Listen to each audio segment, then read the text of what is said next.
Tudi baterije lahko zagorijo. Preprečite požar baterij.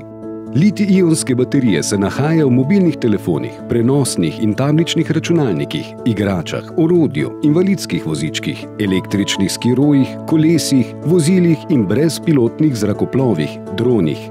Shranijo več energije kot navadne in se lahko znova polnijo. Najpogostejši vzroki za nastanek požara litij-ionskih baterij so: nepravilno polnjenje, ko je baterija polna, napravo odklopite. Mehanske poškodbe.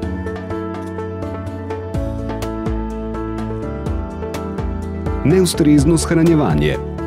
Naprav z litij-ionskimi baterijami ali litij-ionskih baterij ne izpostavljajte neposrednemu soncu ali prenizkim temperaturam.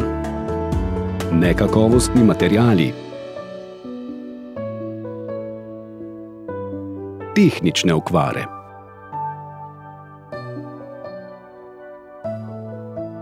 Navodila za preprečevanje požara litij-ionskih baterij. Litij-ionske baterije so ob ustrezni uporabi varne, vendar je potrebna previdnost pri njihovi uporabi, polnjenju in shranjevanju. Naprav z litij-ionskimi baterijami ali litij-ionskih baterij ne poškodujte. Ne odpirajte.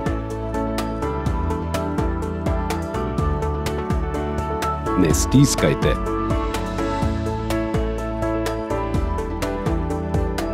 Po njih ne udarjajte. Ne izpostavljajte padcem. Večkrat preverite stanje baterij, polnilnega kabla, polnilnika, polnilne postaje in kontaktov. Če so poškodovani, jih ne uporabljajte. Shranjevanje. Naprave z litij-ionskimi baterijami ali litij-ionske baterije shranjujte na sobni temperaturi. Zaščitite jih pred mehanskimi poškodbami in vremenskimi vplivi. V njihovi bližini naj ne bo gorljivih in vnetljivih predmetov. Hranite jih izven dosega majhnih otrok in domačih živali. Odlaganje. Iztrošene naprave z litij-ionskimi baterijami ali litij-ionske baterije predstavljajo nevaren odpadek. Z izolirnim trakom zaščitite kontakte baterij in jih odložite v namenske zabojnike ali oddajte v zbirno-reciklažni center. Polnjenje. Pri polnjenju vedno uporabljajte le baterijo, polnilni kabel, polnilnik, polnilno postajo, ki jih priloži proizvajalec, in upoštevajte priložena navodila. Zagotovite, da naprava, polnilnik, polnilna postaja med polnjenjem niso pokriti, založeni ali v bližini gorljivih in vnetljivih predmetov.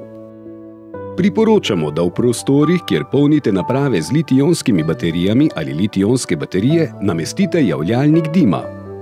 Tovrstnih naprav ne polnite ponoči.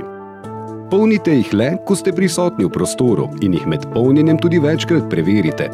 Polnjenje prenehajte, če zaznate pekoč vonj ali vonj po zažganem. Opazite dim. Se naprava, baterija, polnilnik in polnilna postaja pregrevajo. Baterija spremeni obliko. Iz baterije izteka tekočina. Gašenje. Požar na litij-ionskih baterijah je težko pogasiti. Pride lahko tudi do eksplozij posameznih baterijskih celic. Pomembno je hlajenje. Če zagori naprava z litij-ionsko baterijo, napravo oziroma polnilnik izklopite iz električnega omrežja. Umaknite gorljive in vnetljive predmete, ki so v bližini. Za gašenje uporabite gasilnik ali priročna gasilna sredstva, vodo, požarno odejo, zemljo ali pesek. Požar gasite le, če je še v začetni fazi in če gašenje za vas ne predstavlja nevarnosti. Če ocenite, da požara ne boste mogli pogasiti, pokličite na številko 112. Če je treba, se evakuirajte. Če zagori vozilo na električni pogon, ga ugasnite, odstranite elektronski ključ, se umaknite na varno razdaljo. Pokličite na številko 112 in poudarite, da gori vozilo na električni pogon. Povejte tudi tip vozila. Počakajte do prihoda gasilcev in upoštevajte njihova navodila. Ob klicu na številko 112 ostanite mirni in povejte, kdo kliče, kaj se je zgodilo, kje se je zgodilo, kdaj se je zgodilo, koliko je ponesrečencev, kakšne so poškodbe, kakšne so okoliščine na kraju nesreče. kakšna pomoč je potrebna. V filmu prikazani načini, uporabljeni materiali in tehnike so le nekatere možnosti zaščite pred nastankom požara baterij. Prikazani so simbolično in so zgolj informativnega značaja. Za njihovo izvedbo, morebitno nastalo škodo in poškodbe, naročnik filma ne prevzema odgovornosti.